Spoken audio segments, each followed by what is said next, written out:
बिस्मिल्लाहिर्रहमानिर्रहीम। ख़वातीन व हज़रात, मैं जलील ख़ान कुलाची और आप देख रहे हैं मेरा यूट्यूब चैनल।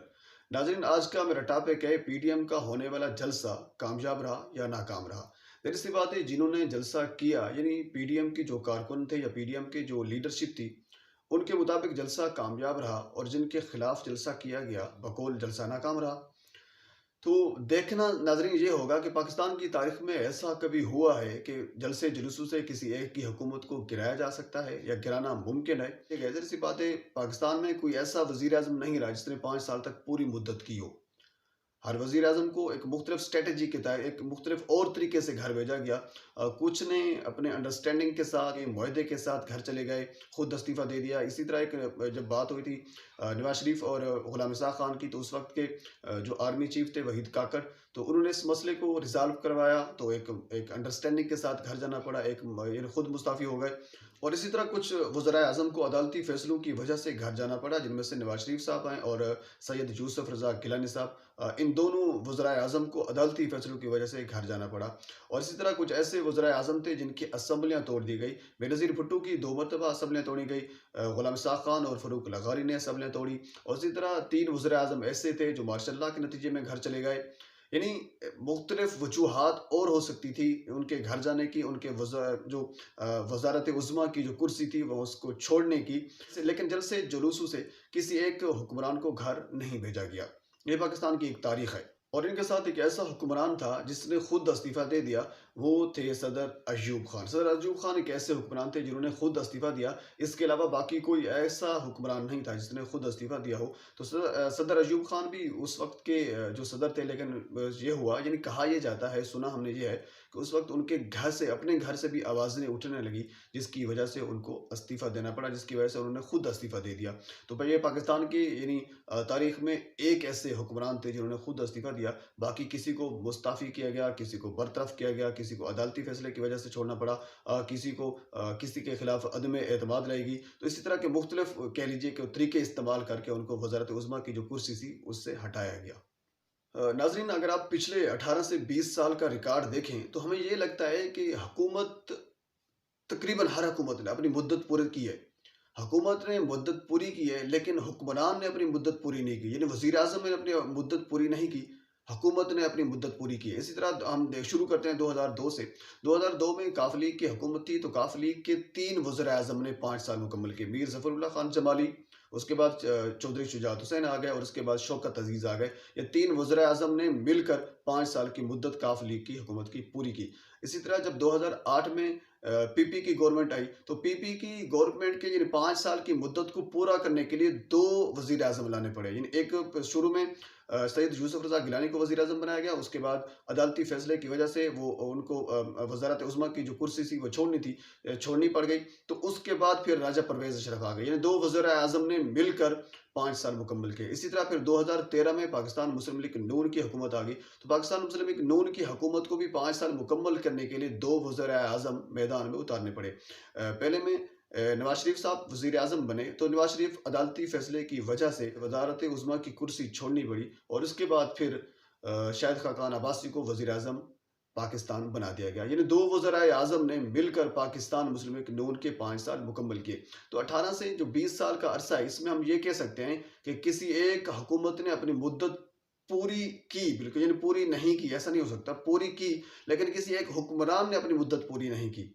तो ये कहा जा सकता है। इसी तरह अब देखना ये है कि पाकिस्तान तहरीक-ए-इंसाफ की जो हुकूमत है, वो हुकूमत तो शायद हो सकता है कि अपनी मुद्दत पूरी कर जाए, लेकिन इमरान खान अपनी मुद्दत पूरी करेंगे, सवाल ये है।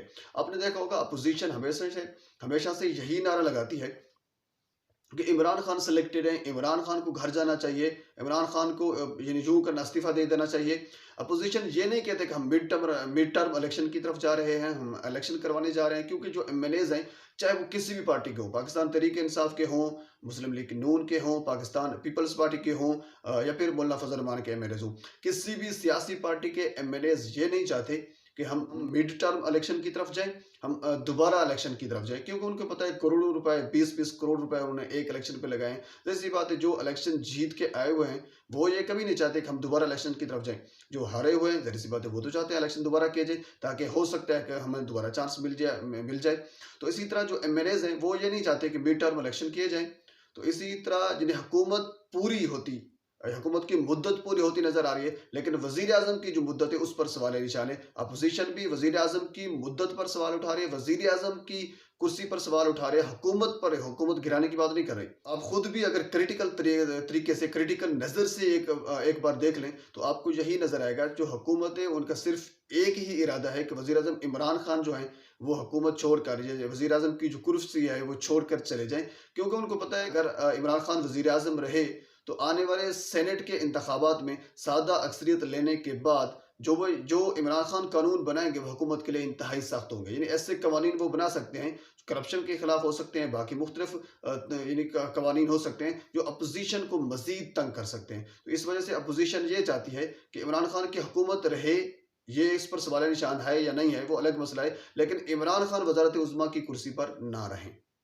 तो हमने देखना हो ये होगा कि इमरान खान की कौन सी कमजोरियां हैं जो यानी पीडीएम के पास मौजूद हैं, अपोजिशन के पास मौजूद है, और अपोजिशन की कौन सी ताकत है। जाहिर सी बात है जाहिर सी बात है जो इमरान खान की कमजोरियां होगी वो अपोजिशन की ताकत होगी, और जो अपोजिशन की कमजोरियां होगी वो इमरान खान की ताकत होगी। तो सबसे पहले हम बात करते हैं इमरान खान की कमजोरियों के मुतलिक। तो सबसे पहली जो कमजोरी है पाकिस्तान तहरीक इंसाफ की मौजूदा गवर्नमेंट की, इमरान खान की, वो महंगाई है। अब महंगाई जो है ये बहुत बड़ी कमजोरी है। महंगा, हर आम आदमी महंगाई से परेशान है। दाल महंगी है, आटा महंगा है, चीनी महंगी है, यानी जो भी रोजमर्रा की चीजें हैं वो सारी महंगी हैं, लेकिन उनको महंगाई की वजूहात का नहीं पता, महंगाई क्यों है ये आम आदमी को नहीं पता। आम आदमी को इतना पता है कि पहले हम इस तरह खरीदते थे, आज के 2 साल पहले हम इस तरह खरीदते थे, अब हम इस तरह खरीद रहे हैं। तो उसको जस्ट ये इन्फॉर्मेशन है उसके पास, बाकी उसके पास उनकी वजूहात नहीं पता, जिसकी वजह से यानी अपोजिशन के पास ये एक ताकत है और इमरान खान की एक कमजोरी है, महंगाई को कंट्रोल वो वाकई नहीं कर पाए। उनकी भी कुछ वजूहात है क्यों नहीं कर पाए, इंशाल्लाह मजीद बाद में कभी अगर टाइम मिला तो आपसे गुफ्तगू होगी। एक कमजोरी। अब दूसरी कमजोरी ये है कि जो गवर्नेंस थी, यानी जो ब्यूरोक्रेसी थी, उसमें वो तब्दीली नहीं ला सके, ब्यूरोक्रेसी में रिफॉर्म नहीं ला सके, क्योंकि खान साहब का एक दावा था कि ब्यूरोक्रेसी को हमें दुरुस्त करना है। तो आज भी उनको ब्यूरोक्रेसी जो है, जो ब्यूरोक्रेट्स बैठे हैं बड़े बड़े के लिए उन्होंने महल बनाए हुए हैं, उन पर कोई हाथ नहीं उठा सका, उनको कुछ भी नहीं कर सका। इवन के वो एक तबादला करते हैं, एक जगह से दूसरी जगह कर देते, इतना सा हुआ है। तो इससे ज्यादा यानी जो ब्यूरोक्रेट्स को तब्दील करना था, ब्यूरोक्रेट्स में रिफॉर्म करनी थी, उसमें वो नहीं कर सके। एक ये भी अपोजिशन के पास एक ताकत है और इमरान खान के पास एक कमजोर पॉइंट है। इसी तरह जो तीसरा पॉइंट है अपोजिशन के पास ताकत का, वो है टीम। इमरान खान की कमजोरी ये है कि इमरान खान के पास टीम मौजूद नहीं। बिल्कुल ये बात दुरुस्त है। यानी ऐसे तकरीबन कुछ लोग तो ऐसे हैं जो मुख्तलिफ जमातों से इकट्ठे होकर पाकिस्तान तहरीक इंसाफ में शामिल हो गए, और इसके अलावा बाकी यानी कुछ ऐसे नॉन इलेक्टेड लोग हैं। अब नॉन इलेक्टेड लोगों पर तकरीबन यानी जो बाकी यानी अवाम को भी पता है, यानी ये लोग वो उन्होंने लाकर आके बिठा दिए जिन्होंने खुद इलेक्शन नहीं लड़े, लेकिन पाकिस्तान में बड़ी बड़ी पोस्टों पर मुशीर हैं, मुआवन खसूसी के तौर पर काम कर रहे हैं, और बड़ी बड़ी पोस्टों पर यानी वो मौजूद हैं। इन्होंने पाकिस्तान में इलेक्शन भी नहीं लड़ना, जिनका पाकिस्तान में कह लीजिए कि वो रिहाइश भी नहीं है। अब जुल्फी बुखारी हो गया, रज़ाक दऊ हो गया, इसी तरह हमारे वो वज़ीर ख़जाना हैं वो हो गए, हफीज़ शेख साहब हो गए। यानी ऐसे लोग मौजूद हैं यानी जो नॉन इलेक्टेड हैं। तो इन नॉन इलेक्टेड लोगों की वजह से और खान साहब की टीम की वजह से, ये भी खान साहब के पास एक कमजोर पॉइंट है कि उनके पास टीम अच्छी नहीं है, जिसकी वजह से वो अपोजिशन के पास ये ताकतवर पॉइंट है, जिसकी वजह से वो अवाम को बावर कराने में कामयाब हो जाते हैं और इमरान खान साहब नाकाम हो जाते हैं। ये तो कुछ पॉइंट हो गए इमरान खान की हुकूमत के, यानी कुछ कमजोर पॉइंट थे। अब हम बात करते हैं कि अपोजिशन के कौन से कमजोर पॉइंट है। यानी अपोजिशन के जो कमजोर पॉइंट होंगे वो खान साहब के ताकतवर पॉइंट होंगे। अपोजिशन के पास सबसे पहला जो कमजोर पॉइंट है वो करप्शन का है, यानी करप्शन के केसेस मौजूद हैं। अब इनकी जो भी लीडरशिप है, नवाज शरीफ के खिलाफ करप्शन के केसेस मौजूद हैं, जरदारी साहब के खिलाफ करप्शन के केसेस मौजूद हैं, बाकी भी पीडीएम की तकरीबन 11 जमातें हैं तो सबके खिलाफ करप्शन के केसेस मौजूद हैं। तो ये भी पीडीएम की एक कमजोरी है। और इसके अलावा जो हुकूमत की ताकत है एक। दूसरी वजह यह है कि ये एक गैर फितरती इत्तेहाद है, यानी एक ऐसा इत्तेहाद है, इसमें कोई नेचर नहीं है, क्योंकि ये शुरू से ये सारी जमातें आपस में एक दूसरे के साथ लड़ती रही। इनके आपस में नजरियाती इख्तलाफ है। अब मौलाना फजल रहमान का हमेशा से नजरियाती इख्तलाफ रहा है कि जो औरत की हुक्मरानी है वो काबिल कबूल नहीं है। तो इसी तरह नवाज शरीफ साहब यानी शहबाज शरीफ साहब सड़कों पर घसीटने की बातें करते रहे जरदारी साहब को। जरदारी साहब जो है वो जनाब नवाज शरीफ साहब को बुरा भला कहते रहे, मिस्टर 10%, मिस्टर 20%। यानी ये सारे लोग आपस में एक दूसरे को गालियां देते रहे। यानी आपस में जो इनका है जो इत्तेहाद है ये 11 जमातों का, ये फितरती नहीं है। एक ये भी एक ये हुकूमत के बाद एक प्लस पॉइंट है और अपोजिशन की ये कमजोरी है। और इसके अलावा जो लीडरशिप अब पीडीएम की जो दी गई है वो फजल रहमान साहब को है। फजल रहमान की लीडरशिप के पीछे ये चलने के लिए तैयार नहीं होती।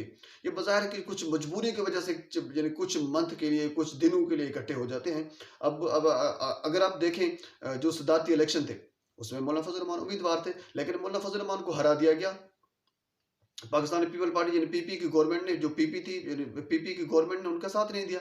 मुस्लिम लीग नून उसके साथ लड़ गई, लेकिन पीपी की गवर्नमेंट ने उनके साथ नहीं दिया। यानी मौलाना फजल रहमान का लीडरशिप के हवाले से पीडीएम की जो लीडरशिप है ये भी एक कह लीजिए कि एक गैर फितरती है। ये एक अपोजिशन के पास एक कमजोर पॉइंट है और हुकूमत के पास एक ताकतवर पॉइंट है, एक प्लस पॉइंट है एक। और तीसरा जो पॉइंट है हुकूमत के पास प्लस पॉइंट ये है कि जो अपोजिशन की कमज़ोरी है वो ये है कि अपोजिशन की जो लीडरशिप है वो सारी मफरूर है। नवाज शरीफ साहब मफरूर हैं, इसी तरह बाकी वज़ीर ख़जाना हमारे थे इसहाक़ डार साहब वो मफरूर हैं। यानी जो लीडरशिप है वो मफरूर है। मफरूर लीडरशिप के होते हुए किसी एक मुहिम को किसी कह लीजिए किसी जलसे जुलूसों को उतनी ताकत नहीं मिलती जब उनके पास अपनी लीडरशिप ना हो। लीडरशिप का होना तभी उसमें ताकत मिलती है, तभी उसके नज़रिए को उसकी तक़वियत मिलती है। तो ये कुछ अपोजिशन के कह लीजिए कि प्लस पॉइंट थे और कुछ हुकूमत के प्लस पॉइंट थे। वो मैं 3-3 पॉइंट आपके सामने रखे। तो इंशाल्लाह मज़ीद हम इस पर बातचीत करेंगे। ये चंद एक पॉइंट्स थे जो मैंने आपके सामने रख दिए। तो एंड में आपसे गुज़ारिश ये है कि अगर आपने अभी तक हमारा चैनल सब्सक्राइब नहीं किया, तो हमारे चैनल को सब्सक्राइब करें ताकि आने वाले हर वीडियो आप तक पहुँच सके।